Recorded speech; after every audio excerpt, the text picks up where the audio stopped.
what is preventing people from knowing their assets, and why is this category so darn new? Yeah, so I think it's a single word, and that word is complexity. Right now, and in 5 years from now, things change so fast, and you have so many different systems, different types of devices, different software that manages each of the types of devices.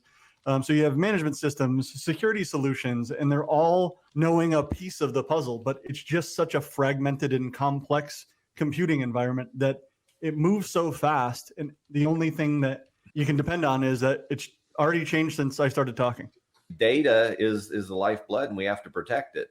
Where we lose sight of a lot of that is with a lot of the new devices, censoring devices that know that somebody is sitting in a seat so that you can make a reservation to that seat or not. Those kinds of devices are pretty static, but they also don't tell you a lot of information when you connect to them. I'm going to ask this question to Curtis Harrell. What about intangible or difficult to poll / discover / query assets, such as support contracts, licenses, etc.? I think the threshold question or the test question for me is there value to the asset or not? You know, when you talk in terms of ephemeral, sometimes you might be talking about things that are expendable. And so do you really want to track an asset that's going to go away in 24 hours, as an example, for good? Mm-hmm.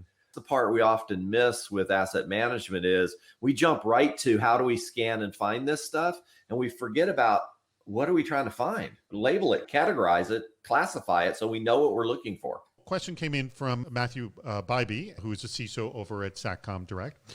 And he asked, is traditional asset management an antiquated concept?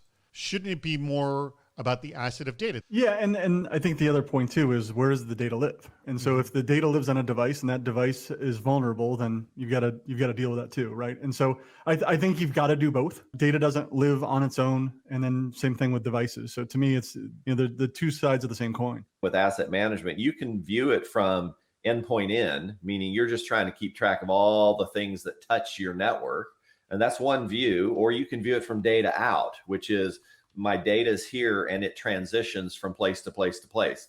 So then you have to ask yourself a question: if there's no vulnerability on an endpoint and my data never touches it, is it really a vulnerability if the data never goes there and there's no other way to come into the network? This comes from Sander Sliderink. If you have a VPN from all work from home employees, shouldn't asset management include work from home modems, WAPs, ZBoxes, PlayStations, etc.?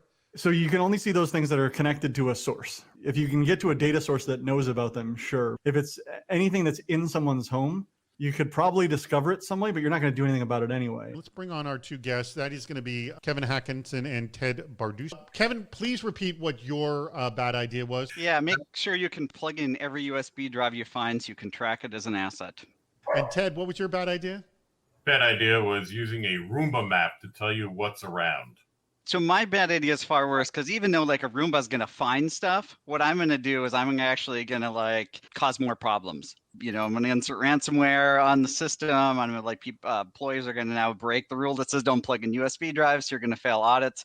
Mine's a bad idea because not everything it finds is relevant in anything. It'll find a sofa. It'll find a table. It'll find a dog lying on the carpet. I mean, it is going to be so full of noise, you won't know what might actually be an asset you had to worry about. It's about a lot of things that don't matter. Chris Foulon asks this question: how do you find all the random SaaS applications and like going to the, someone didn't go through procurement, but they just loaded up a SaaS solution? You can do it through looking at things like network traffic. You can understand looking at logs. There are ways to do it through the sanction stuff through IAM. There's easy ways to do it for the sanction stuff, but for the rogue stuff, it isn't clean, it isn't easy, but you have to do some inspection to find it. Have a process, have a plan, do the classification up front, identify what you're trying to track so you don't get caught up in noise. Look at value against risk and what good is it to collect the asset information. And then, just do something.